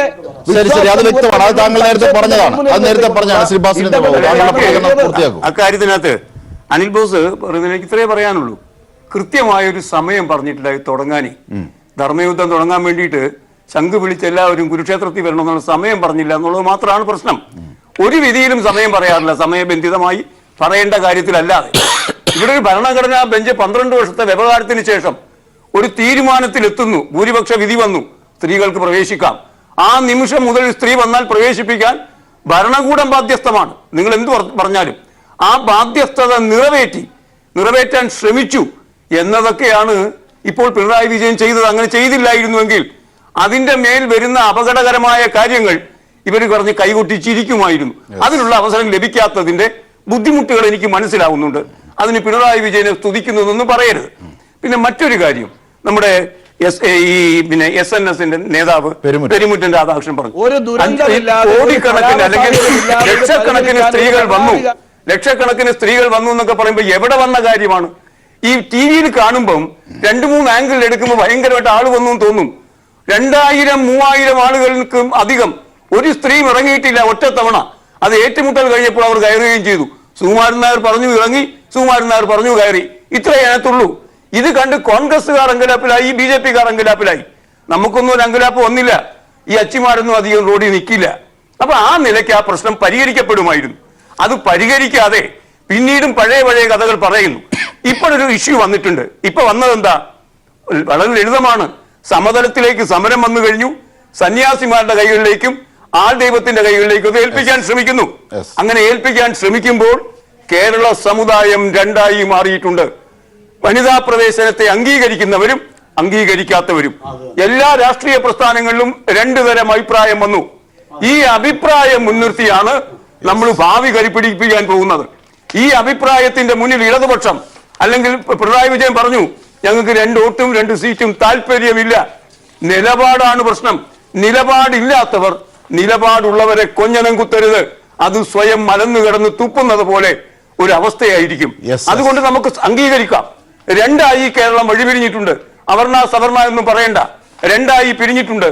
നമുക്ക് കാത്തിരിക്കാം ഈ ബലാബലങ്ങൾ തീരുമാനിക്കുന്ന തെരഞ്ഞെടുപ്പ് രാഷ്ട്രീയത്തിലേക്ക്. തീർച്ചയായും അത് തന്നെയാണ് ഇവരൊക്കെ ഉദ്ദേശിക്കുന്നതും അവിടെ എങ്ങനെ പ്രതിഫലിക്കും എന്നതുകൂടി നാം കാത്തിരുന്ന് കാണാം.